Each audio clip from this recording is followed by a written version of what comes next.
Steve and Tim Cook, they didn't bother to call me and let me know that they were going to change the dimensions on it. Anywhere from 5 million to 10 million small businesses in the US will trade or either change hands or close in the next 5 years. Welcome to the Next Level Income Show, where it's our goal to take your income, your investments, and your life to the next level. I'm your host, Chris Larson.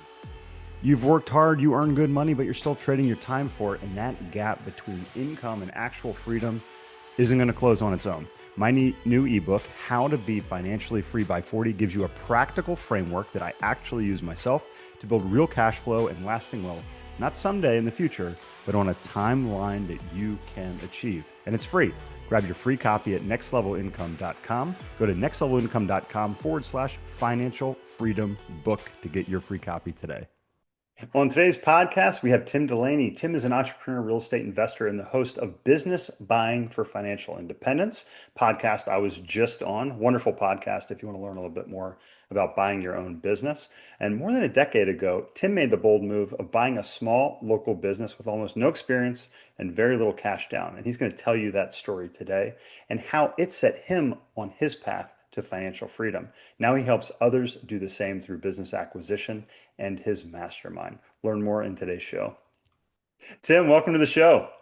Thanks for having me, Chris. Excited to be here. Absolutely. I'm excited to have you. And we just wrapped up another podcast on your great podcast, which was a lot of fun. So we'll have you tell the audience about that. I shared a little bit about you in the intro, but I would love for you to talk a little bit more about it in your own words. Sure. I was born into a family of small business owners, so I grew up around small business. Always intrigued me, but went away to college thinking I was going to be a stockbroker. Just figured, wanted something bigger, get out of Buffalo, moved to New York City.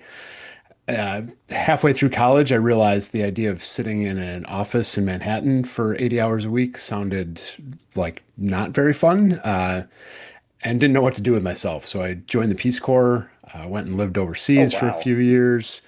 Yeah, it was an awesome experience. I recommend it to anybody that Yeah, has an interest in traveling, seeing the world, being in different cultures. Um, that's it was definitely worthwhile. super cool. So tell me a little bit more about that because Yep. I've known a few people that have been in the Peace Corps. What was, if you could maybe share kind of like one of your more memorable experiences, more memorable countries. Yeah, so when you join the Peace Corps, you're generally sent to one country. It's nowadays, I think you actually apply to specific countries. Back when I was doing it, it was you applied and they sent you kind of wherever you want, wherever they wanted. Yeah. You could choose a region, but now you apply to a country, you go, you commit to serving there for 2 years. And there's different fields that they accept volunteers in, and it depends on what the country asks for help with. So Yeah. I went to Guyana, which is in South America. It's getting a little bit more attention now because of Yeah. the oil boom, but back then it was nobody knew where it was or what it was. Most people thought I was in Africa, but it's right next to Venezuela, above Brazil. Tiny little country. Yeah. There was about 600,000 people there when I was there. Wow. That's Uh, it. It yeah, is small. I Yeah. think they're closer to a million now. Yeah. But and 90% of those people live within a mile of the ocean. So the rest of the country is just untouched rainforest. It's a beautiful, beautiful country to drive through or to visit, to fly over. It's gorgeous. Yeah. I loved everything about it. Just being in a different culture, being around, other people, just very, even though it's on the mainland of South America, it's very Caribbean cultural vibe. Yeah. So very laid back, nobody's in a rush to do anything. It's just a nice environment, small, Yeah. rural, good people, very trusting and just fun. Yeah. No, and I think it's amazing experience, right, to travel internationally. I think, some of the things that we see in our country today politically, I think, we're so sheltered in America. We're so spoiled, we have such a life of luxury in America, with things like I saw a meme, and it was Trump, instead of handing out World Cup medals, he was handing out air conditioners you know, to the Spaniards because, people don't realize that how, people who travel to Europe, they know how hot it can be in the summer. And, we were there with our 4-month-old many years ago and there was no AC, and people forget that, we just have, just something that we take for granted. Even some of the poorest in this country have cell phones and TV and AC and, we used to say cable TV or streaming services. I mean, I was walking by a homeless person, he's watching Netflix on his cell phone, right? It's Yep. like, Yep. these are things that, 100 years ago, not even 100 years ago, Yeah. last century, we couldn't do that. It's really, really incredible. So it really gives you a great perspective. And I think it really relates to today's conversation because as entrepreneurs, those of us, especially small business owners, small businesses create the majority of the jobs in this country and they solve the problems in this country. Businesses, large businesses, we were talking about this, on your show, which is, you buy businesses, you're looking for efficiencies. Well, what's a great way when you're buying other businesses, especially big businesses? You eliminate departments, you consolidate. And what does that do? That eliminates jobs. Small businesses create jobs, large businesses in general, remove jobs. And the government doesn't really create jobs. They have jobs, but they're not creating revenue producing jobs, right? So it's people, in the small business community, entrepreneurs that are creating these problems, and we have a much different perspective. So you try to escape Buffalo and the Yep. entrepreneur, or orbit, if you will, or planetary pull of your family. How did you get sucked back into it? Like the Godfather-esque, right? Just when I think Yep. them out, they pull me Yeah. back in. Like, how did Yep. that happen? Yeah. I will get to that in one Yeah. minute, but I just want to Okay. touch on something you said there with Yeah, about please do. businesses and how business drives job growth and everything. Because after the Peace Corps, I finished my service in Guyana, and I actually met my most memorable memory there was getting married. My wife is from there, Oh, so wow. Yeah. that's. But we moved together to Ethiopia. I took a job in Ethiopia Whoa. doing international development work. So I was working for a German organization that was Hmm. helping the government of Ethiopia industrialize. And they were doing that through private sector development, amongst other things, but creating jobs through business. And the business is what was driving the economic growth of the country. Yeah. I was there '07 to 2010. I kept working till 2012 remotely, but Yeah. we were Ethiopia was posting double-digit GDP growth while the rest of the world was collapsing, and Wow. that was Interesting. Yeah. through business, through Yeah. economic development. And so, what brought me back to Buffalo was my wife and I were living in Ethiopia. We loved it. We had a great time. And then her mother unexpectedly passed away. Hmm. And I'm so sorry. it's one of those things where you realize, you know what, this is nice, but we're both Yeah. halfway around the world. Neither of us are close to our family. And we just decided that it was time to be closer to one of our families. I started looking for jobs back in Guyana. I couldn't find anything that really resonated and it was good. And I hadn't been close to my family in a while. So we decided, like, okay, we'll look in New York City or Boston or DC because it was applicable career paths for me. Yeah. And then we just still realized you know what, that's still 2 hour flight from Buffalo. So Yeah. what's the point? Let's just go back. I've always loved, even though I want to get out, I've always loved Buffalo. It's a great place to live. People are great. People are great. It's Yeah. friendly. And I mentioned the slower pace of life in Guyana. It's not that slow, but it's not New York City. It's not Boston. It's Yeah. a little bit more family friendly and just a good business community as well. And you don't have to go to the gym because you just shovel snow 9 months out of the year. So, Yes. Yep. Exactly.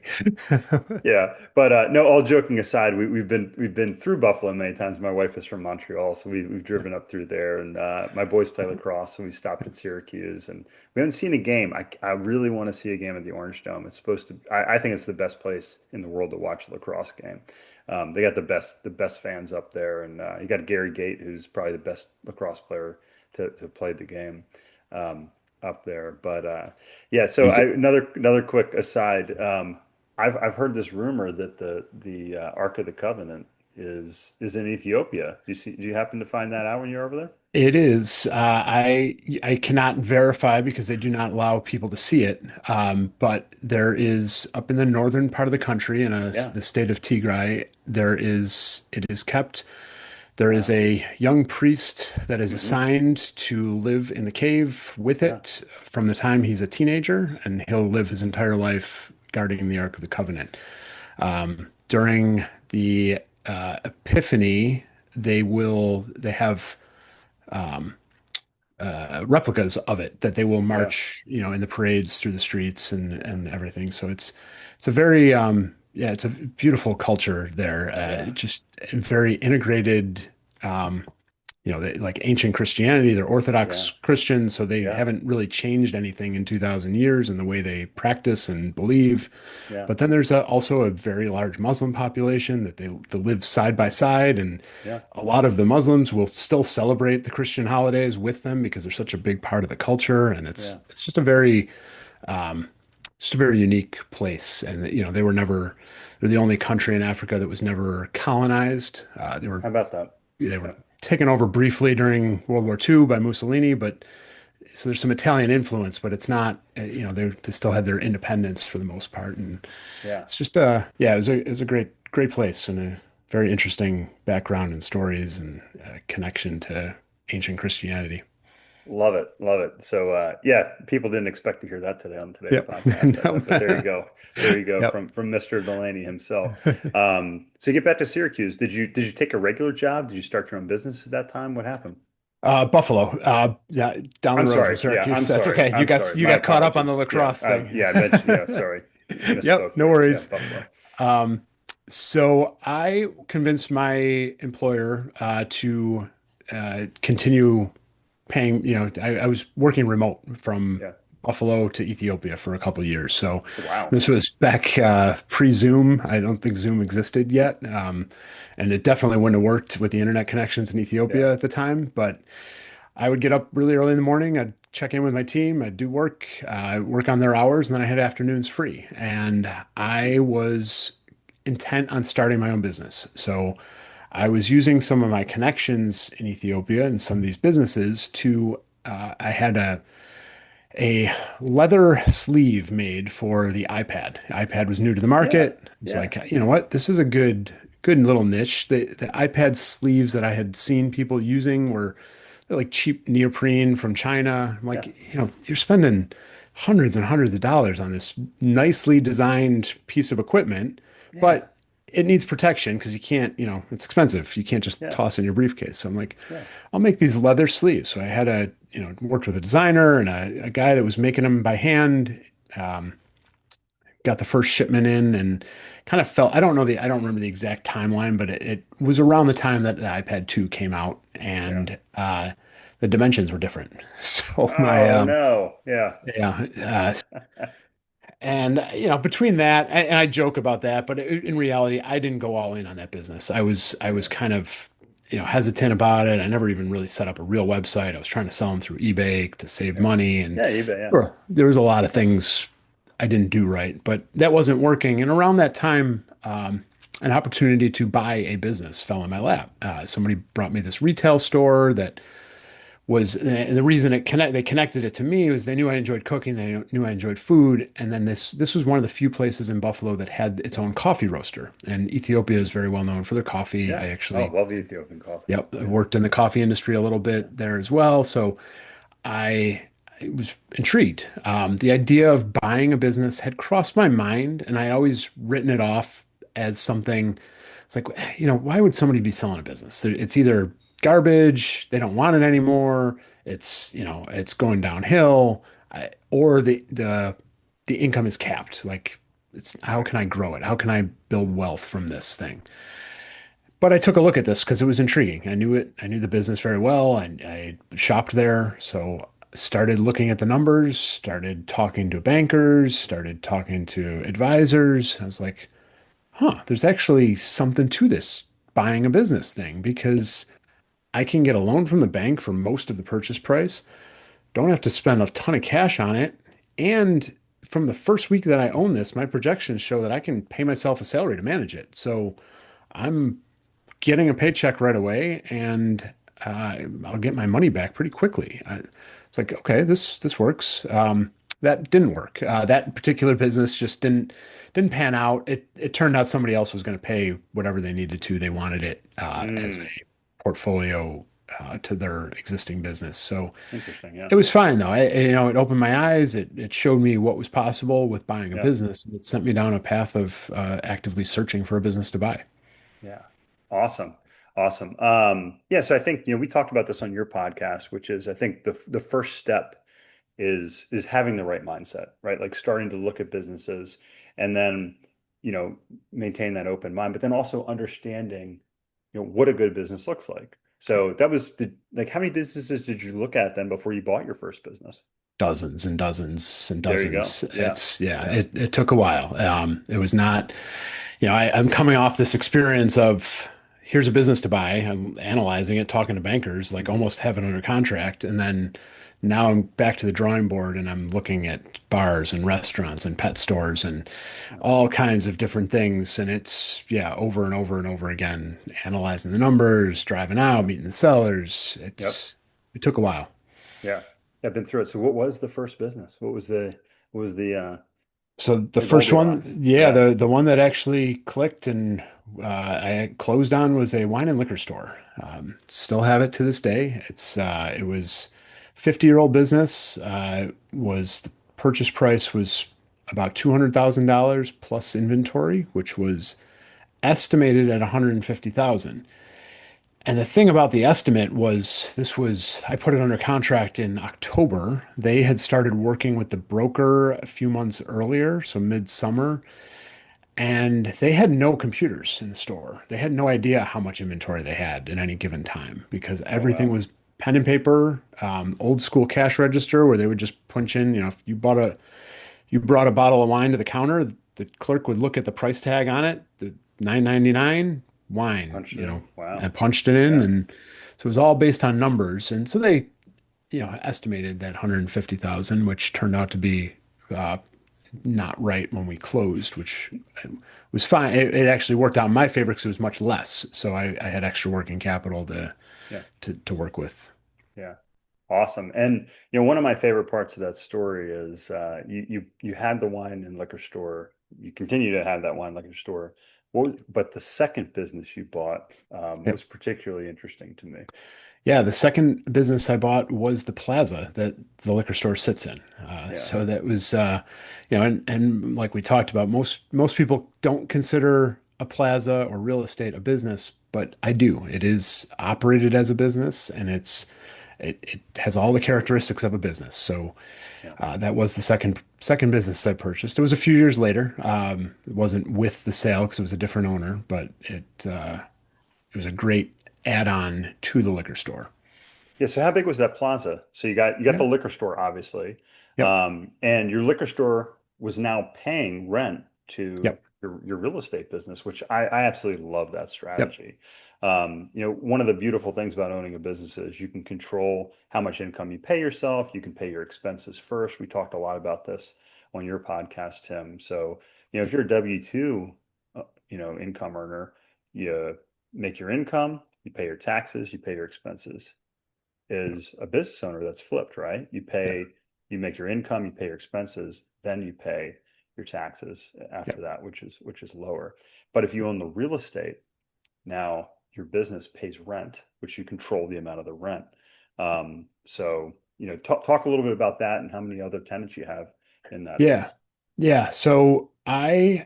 When I was buying the business, I had to go negotiate the lease with Yeah, the seller because the previous owner of the liquor store just had a handshake agreement with the owner of the plaza because both of them had been in business so long that they just trusted each other. And, yeah, small town worked yeah, well for both of them.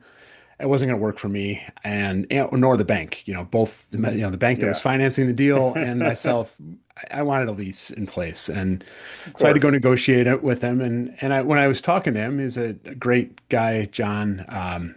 He had, he had bought the building that my liquor store sat in, the portion of the plaza that my liquor store sat in Yeah, the late 60s. And then he added on the rest of the plaza over the next few years. Interesting. Uh, Yeah. so there are 10, now there's 8 commercial units and 2 apartments. So what he said to me, so I was talking to him about this, and I'm like, just out of curiosity, would you ever want to sell the plaza? And he said flat out, nope, I will die with the plaza because of capital gains. Yeah. Because he had bought it so long ago and owned it so long and had no basis in it left, Yeah. he was worried about the capital gains on it, rightfully so. Yeah. And he was in his 80s at that point, and Yeah. just figured he would pass away and hand it to his kids, and they could get it at a stepped up basis. Yeah. Yeah. Um, Which yeah, taking your lead, yeah, Tim. So for those of you that might hear that as something new, it's something I talk about in my book, and we talk about in our new ebook, which you can get at nextlevelincome.com/financial freedom book, totally free. Take a look at that, nextlevelincome.com/financial freedom book.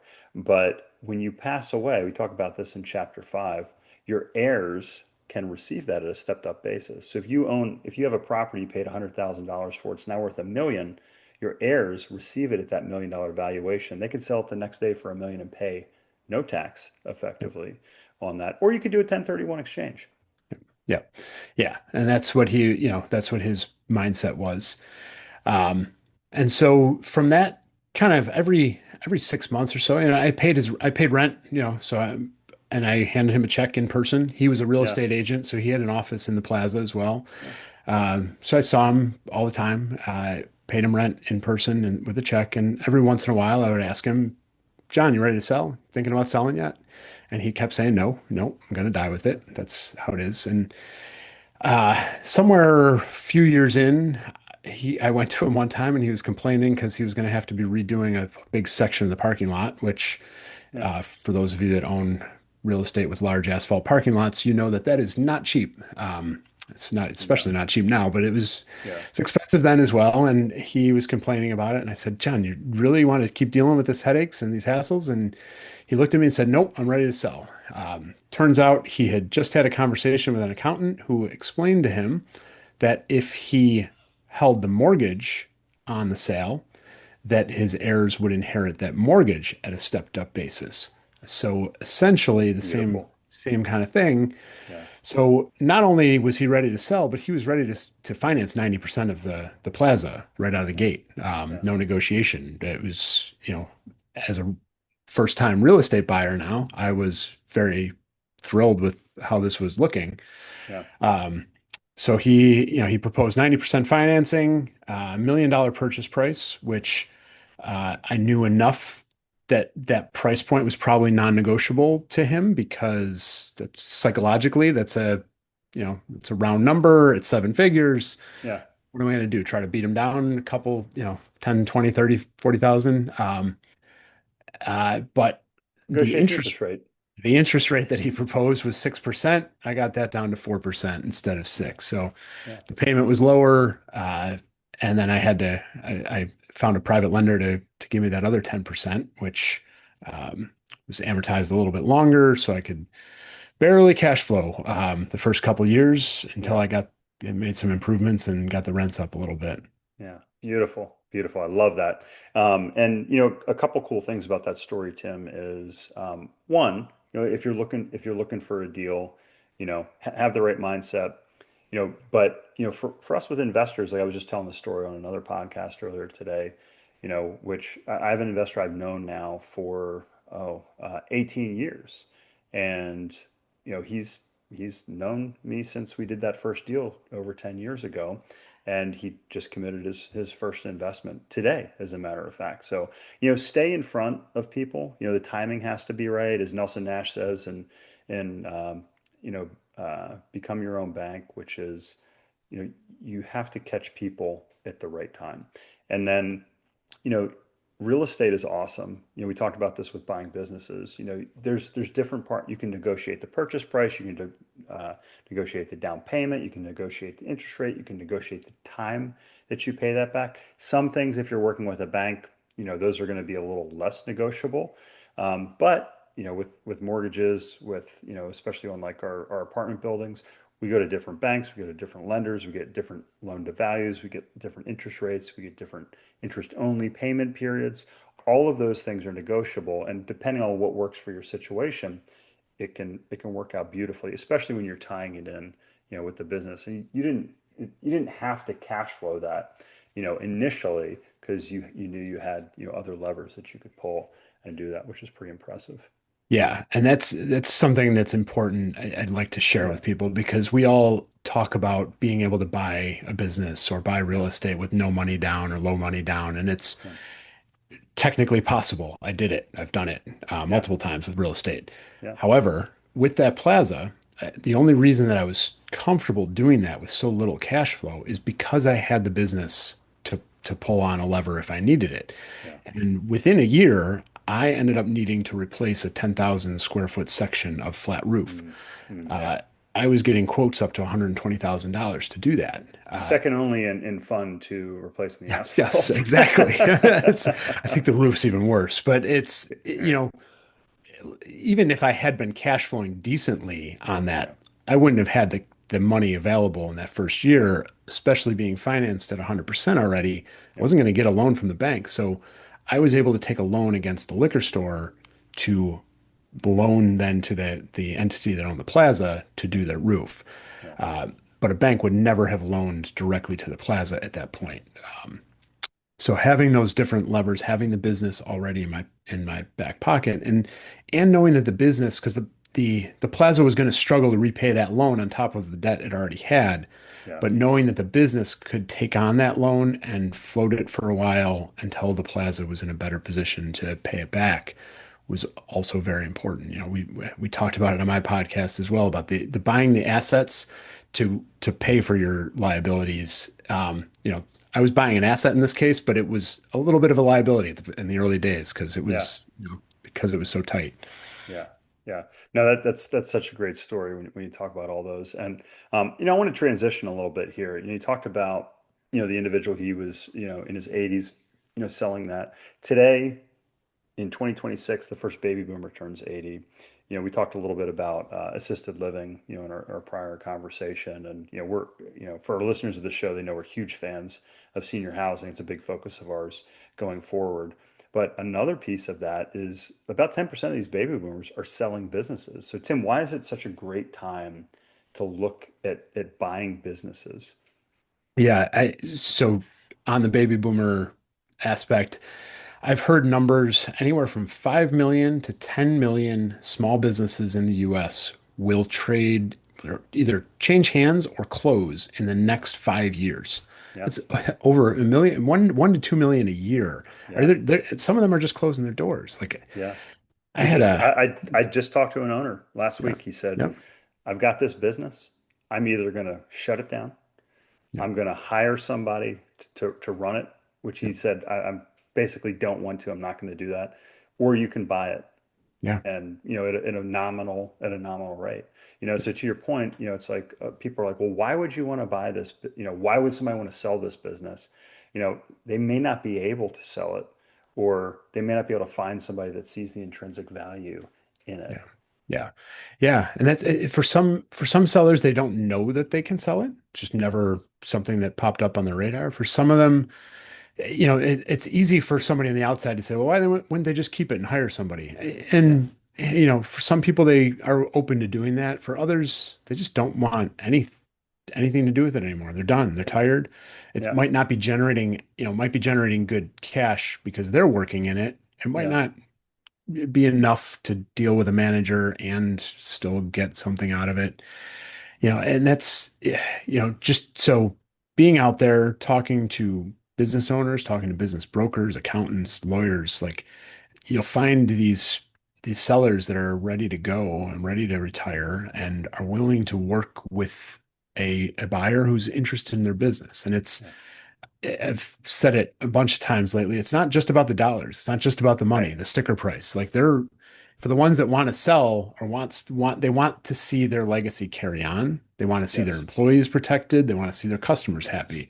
Yeah. So just being that good person, building a good relationship with them, is a great way to open those doors and Yeah. possibly get yourself a business.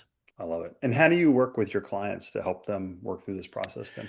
Yeah, so I have a mastermind. You can find it powerbiz.com. Yep. And I before I even get into the mastermind piece, I share a quiz with people called the buyer's profile, and that's at powerofbiz.com slash next level income. If you Yep. go And we got that in there, the show notes, by the yep, way. you can go there, take that quiz. It'll give you what your profile is. And most of the people that have any interest in buying a business, I have found that their biggest piece is mindset, like having the confidence in themselves to go out Absolutely. and do it. And most people don't have other business owners around them and in their Yep. circles. So what I did is create a mastermind where we get together and talk through these issues around raising, finding the money to do it, um, which most people have. They just don't realize they have through different vehicles, retirement vehicles, and insurance policies and all kinds of stuff. And then talk about the deals themselves. We'll run through deals that people are looking at in the group, analyzing, helping analyze, helping point out holes and uh, giving strategy to how to negotiate it. And then most importantly is just that mindset piece, getting, Yeah. giving each other the confidence. And that's why I like the the mastermind concept and the Yep. group, because it's not just me teaching or telling somebody how to do something. It's a whole group of peers that are boosting each other up and helping each other with that confidence piece. Oh no, that's the best part. With coaching, the important thing is you have the plan, you have the strategy, you have the resources, but then you also have the support and the accountability. And that's why we've done tons of masterminds at Next Level Income. Yeah. We love what you're doing there. So what's the best way? You've already dropped a little link in here Yep. that we're going to have in the show notes for the quiz. But what's the best way for people to get in touch with you otherwise, Tim? Yeah, that link is the best way. Powerbiz.com slash buyers pro slash sorry, powerbiz.com slash next level income. Uh, if you're interested in this subject at all, my podcast is called Business Buying for Financial Independence. You'll find it wherever you listen to podcasts. And I just share stories like Chris's and a lot of other people that have bought small businesses and what they've done with them and how they made the deals work. It's a fascinating way to escape a 9 to 5 you don't like anymore, or to build up those assets on the side to make sure that you're protected for the future. Absolutely. Yeah. And we're huge fans of businesses alongside real estate Yep. for your path to financial independence. And Tim, you got an amazing story. Thanks for being on the podcast here today and for your time. Thanks for having me, Chris. Really appreciate it.